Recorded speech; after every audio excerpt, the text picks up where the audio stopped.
Queria agora falar do quarto assunto, né? O primeiro foi Ucrânia, o segundo foi Palestina, o terceiro foi Síria. Queria falar agora do quarto assunto que a gente vai abordar nessa edição da Janela Internacional, que é o chamado Acordo de Parceria Mercosul-União Europeia. No dia 6 de dezembro de 2024, agora, os líderes do Mercosul e da União Europeia anunciaram em Montevidéu a conclusão das negociações do tal acordo de parceria entre o Mercosul e a União Europeia. Esse anúncio, como a gente vai explicar mais adiante, ele permite a preparação dos textos para sua posterior assinatura e sua posterior ratificação. Ou seja, não houve assinatura, não houve ratificação. Houve um anúncio de que a negociação se encerrou com um texto que contempla as duas partes. Esse processo de negociação vinha há mais de 2 décadas e foi muito acelerado no período do governo cavernícola.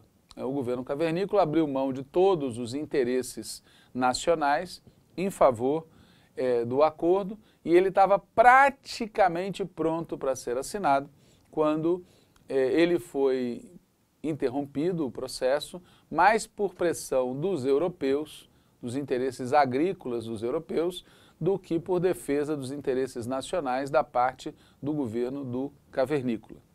Bom, antes de entrar nos detalhes do que foi acordado, vamos lembrar quem são as partes envolvidas, né? Nós estamos falando de 2 blocos econômicos, Mercosul e União Europeia. Juntos, esses 2 blocos reúnem 718 milhões de habitantes e tem um produto interno bruto de aproximadamente 22 trilhões de dólares. Os entusiastas do acordo dizem que se trata do maior acordo comercial negociado pelo Mercosul, que se trata de um dos maiores acordos bilaterais de livre comércio do mundo e dizem ainda que nesse contexto que a gente vive de crescente protecionismo, de crescente unilateralismo comercial, esse acordo sinalizaria positivamente em favor do comércio internacional como fator para o crescimento econômico.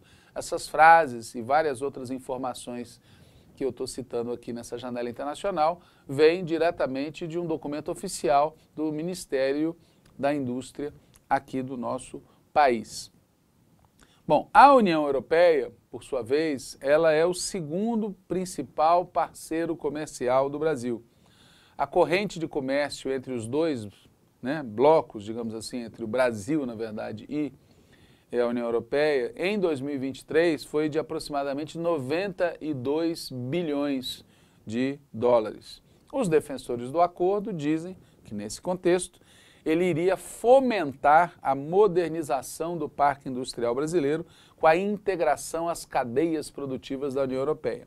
Bom, os críticos, evidentemente, dizem que vai acontecer exatamente o contrário, né? Durante esse longo período de negociação do acordo entre Mercosul e União Europeia, muita gente aqui no Brasil dizia que esse acordo iria contribuir para a desindustrialização do Brasil. Seria um acordo para congelar a situação atual em que o Brasil exporta produtos agrícolas e importa produtos industriais. Então, quando na verdade se fala de modernização do parque industrial brasileiro com a integração às cadeias produtivas da União Europeia, se está falando de desindustrialização. Essa é a opinião dos críticos, né? Já os defensores falam tudo o que já foi dito antes e dizem que, ademais, o acordo vai dinamizar o fluxo de investimentos.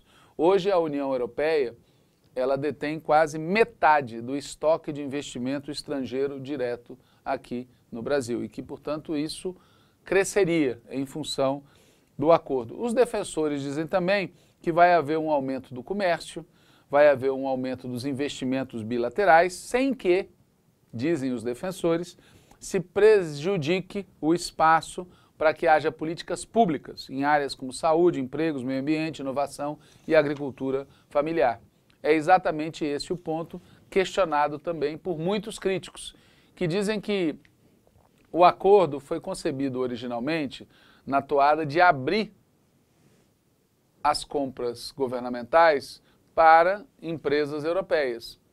E as compras governamentais são um elemento essencial de qualquer política de desenvolvimento, de qualquer política econômica, de qualquer política industrial.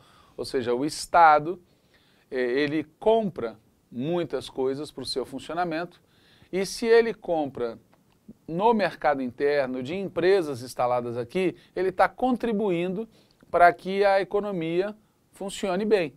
Já se ele compra de qualquer um que ofereça o preço mais baixo, e se você abre as compras governamentais, por exemplo, a empresas estrangeiras, na prática, pelas leis do livre comércio, você vai estar deixando de comprar aqui dentro e correndo o grande risco de passar a comprar lá fora, né?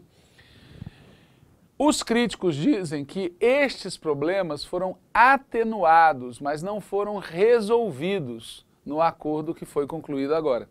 Bom, os defensores do acordo dizem que o Brasil teve uma grande conquista porque incluiu naquilo que foi acordado uma série de compromissos que garantem, vou ler para ficar mais preciso, a transparência e a inclusividade, né?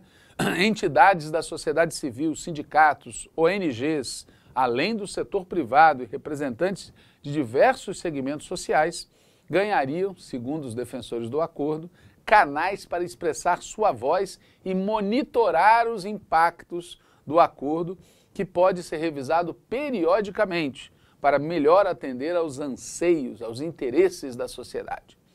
Os defensores do acordo dizem ainda que há compromissos para fazer com que agricultores familiares, comunidades locais e mulheres tenham acesso efetivo aos benefícios que o acordo pode gerar. Fecha aspas. A linguagem é politicamente correta, né? Tudo aquilo que certos ouvidos querem ouvir estão ditos nesse texto que eu acabei de ler, que, como eu já foi referido, é do Ministério da Indústria aqui do Brasil. Os críticos do acordo dizem que nada disso é garantido, até porque a fase final da negociação, na prática, foi secreta. Ou seja, não houve tudo isso que está sendo prometido para o futuro, não aconteceu durante a negociação do acordo. Tanto é que depois que o próprio presidente Lula comemorou a assinatura do acordo, muitas pessoas saíram repetindo isso, mas quando perguntadas, vocês sabem exatamente o que foi acordado?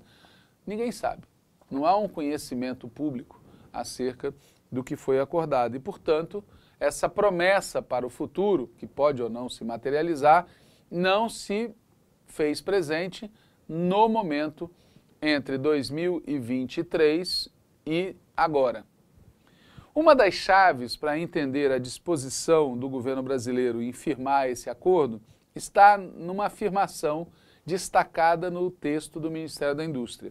Diz o texto, abre aspas, o acordo representa a associação entre duas regiões que compartilham valores e interesses comuns, como a defesa da democracia, o multilateralismo e a promoção dos direitos humanos, fecha aspas.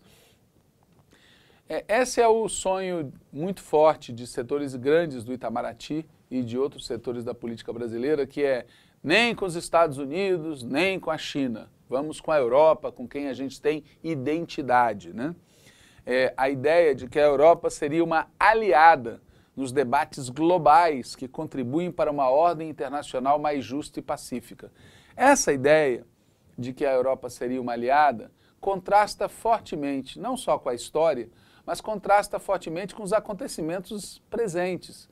A Europa é uma aliada dos Estados Unidos e da OTAN, tanto no conflito da Ucrânia, quanto no massacre do povo palestino. É uma aliada de fato, com exceções, mas de conjunto é uma aliada de fato.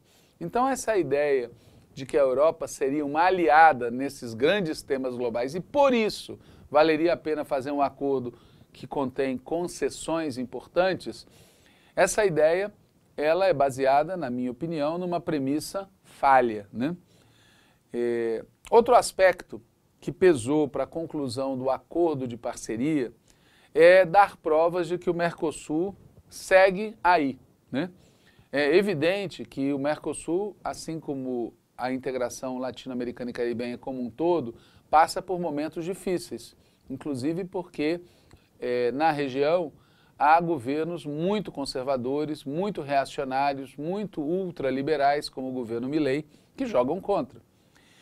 O fato de você firmar um acordo entre Mercosul e União Europeia é visto pelos defensores do acordo como uma prova de que o Mercosul segue vigente, segue valendo, segue sendo importante.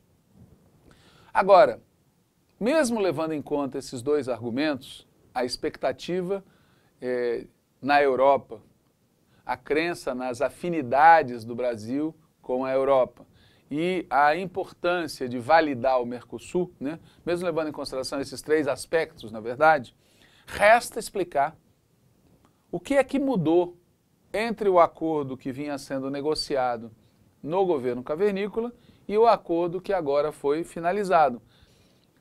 Lembro que o Celso Amorim, que foi nosso ministro de Relações Exteriores, ocupou outros postos nos governos Dilma e hoje é assessor internacional do presidente da República, né? Ele chegou a dizer, num certo momento, que o acordo Mercosul-União Europeia seria neocolonial. Vou repetir, palavras do Celso Amorim. O acordo seria neocolonial. Portanto, é necessário que o governo brasileiro atual diga exatamente o que mudou. O que é dito a respeito na nota que eu estou tomando como base para elaborar esse programa? É dito que o presidente Lula, desde que assumiu em 2023, colocou sobre a mesa a necessidade de alterar vários aspectos do acordo firmado, o que vinha sendo negociado anteriormente. Que aspectos foram esses? Desenvolvimento industrial, sustentabilidade e espaço para políticas públicas em áreas estratégicas, como saúde pública, tecnologia e inovação. De outro lado, a União Europeia também colocou um bode na sala, né? Ela apresentou ao Mercosul demandas na área ambiental, de maneira que aquele pré-acordo de 2019 foi alterado. Repito, o problema é que como a alteração foi feita de maneira muito reservada, para não dizer secreta, não se sabe qual é a resultante, né? Na opinião dos que defendem o acordo, houve 7 rodadas negociadoras presenciais, houve inúmeros encontros presenciais e virtuais entre os negociadores-chefes, houve também reuniões políticas entre os representantes das partes, e tudo isso levou à conclusão definitiva da negociação, e há uma expectativa bem forte de que os passos seguintes, que eu vou comentar daqui a pouco, se concluam a tempo da cúpula Brasil-União Europeia, que deve ocorrer no Brasil em 2025. Vejam que em 2025 a gente vai ter BRICS, vai ter COP30, vai ter cúpula Brasil-União Europeia, né?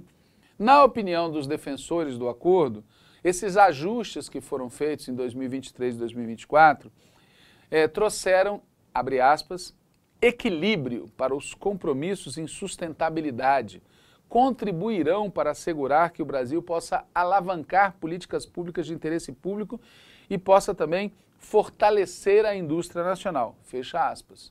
Veja, eu repito, há controvérsias a respeito, né? E essas controvérsias só podem ser dirimidas quando nós tivermos acesso ao acordo como um todo. E o problema é que o texto completo ainda não foi publicado. São cerca de 900 páginas que ainda vão ter que ser traduzidas e vão ter que ser revisadas pelas consultorias jurídicas. De toda maneira, como está hoje, o acordo foi de conjunto, repito, considerado satisfatório pelas partes. Faço alguns destaques, né? Existe uma novidade, que foi a inclusão de um anexo ao capítulo do acordo que fala sobre comércio e desenvolvimento sustentável. Esse anexo trata de uma série de questões, inclusive comércio e empoderamento feminino, né? Tem uma seção dedicada à promoção de cadeias de valor sustentáveis para a transição energética. é preciso muita atenção para esse anexo, quando ele efetivamente for tornado público, né? Nesse anexo, se diz que as autoridades da União Europeia vão utilizar os dados das autoridades do Mercosul na hora que avaliarem a compatibilidade das importações provenientes do Mercosul com os requisitos estabelecidos pelas legislações do Bloco Europeu. É o famoso assunto Carrefour, né? Vários dos produtos do agro brasileiro que são vendidos na Europa são questionados na Europa com base em critérios definidos pela legislação europeia. E, segundo o Ministério da Indústria do Brasil diz, o tal anexo estabelece que os dados produzidos pelas autoridades do Mercosul devem ser levados em conta e não devem, abre aspas, constituir restrição disfarçada ao comércio e devem ser baseadas em informações técnicas e científicas. Então, quando for publicado, né, publicado e publicizado, é preciso muita atenção para o que se diz nesse anexo sobre comércio e desenvolvimento sustentável.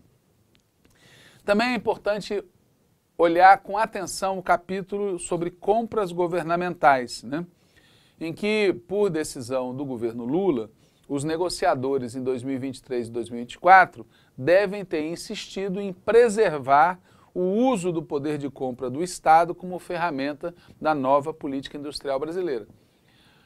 O Ministério diz que o acordo faz uma completa exclusão das compras realizadas pelo Sistema Único de Saúde.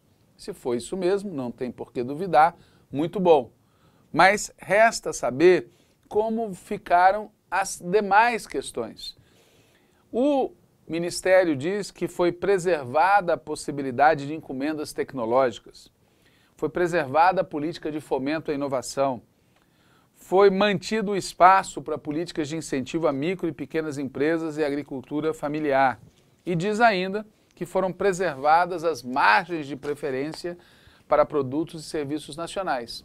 Com todo respeito, é preciso que, uma vez publicado e publicizado, se olhe com detalhe isso. Porque, como nós muito bem sabemos, o diabo mora nos detalhes. Um terceiro tópico para o qual é preciso muita atenção é aquilo que foi decidido em relação ao setor automotivo. Há um detalhado leque de medidas, períodos, restrições, tarifas que o acordo traz e que precisa ser verificado no grão, o impacto que isso terá sobre a indústria. Também foi incluído no acordo o que eles chamam de flexibilidade para políticas públicas sobre minerais críticos. Veja, os tais minerais críticos, que são muito importantes nas chamadas novas tecnologias, são outro item abordado nesse acordo que precisa ser olhado com muito cuidado.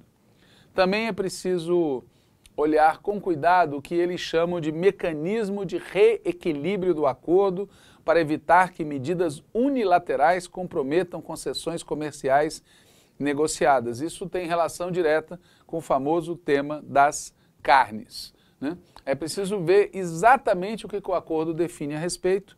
Também é importante observar o que o acordo diz acerca da participação da sociedade civil, sindicatos e organizações empresariais no trabalho de revisão do acordo. Como eu já comentei e repito, essa fase mais recente foi muito restrita e, portanto, a profissão de fé que o Ministério faz, informando que daqui para frente tudo será diferente, merece muita atenção.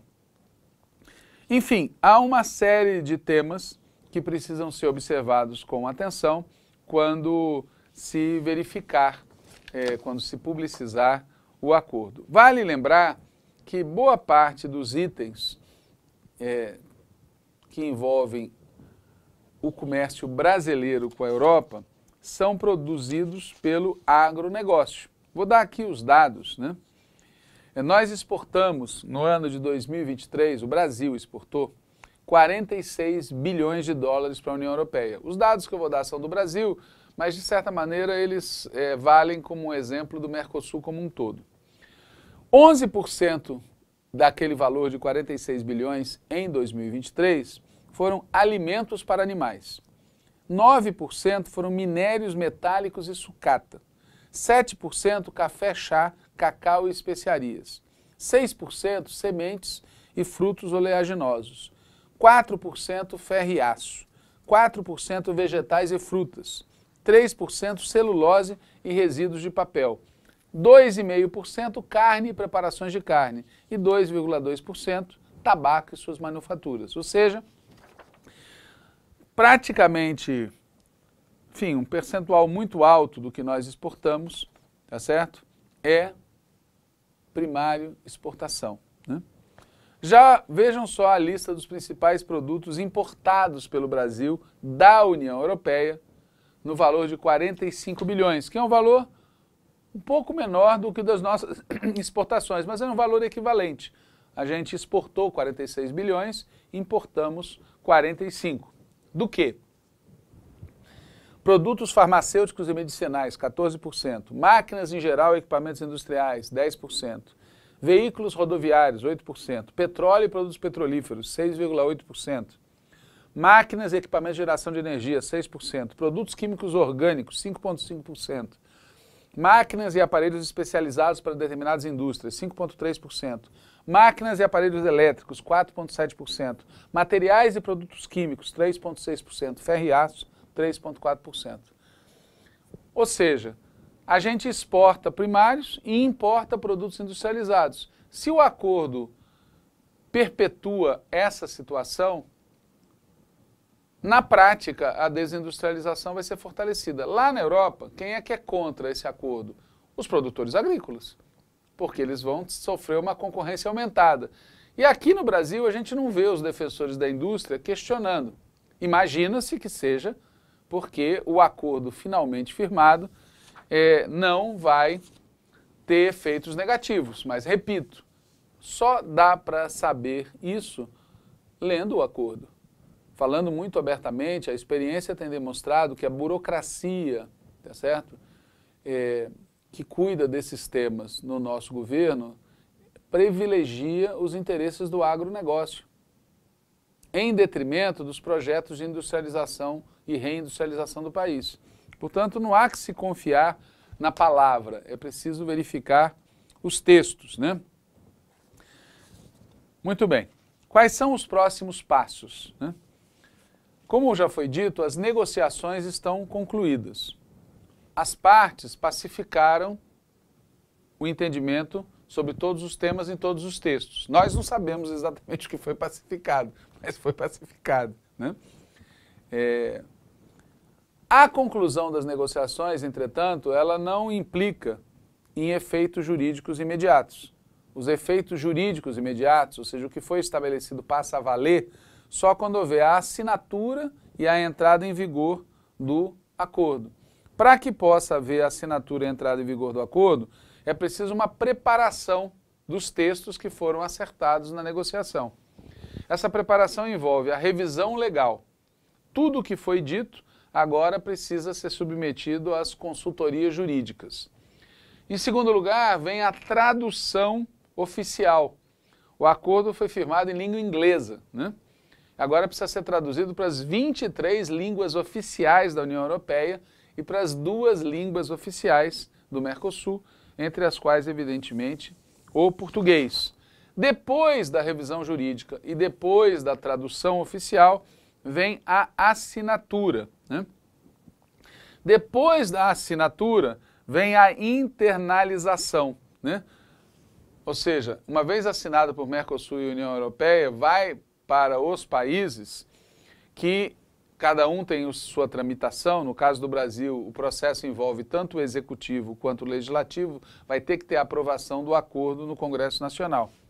Depois dessa internalização, ou seja, revisão jurídica, tradução, assinatura, submissão do que foi assinado aos processos jurídicos de cada país, né?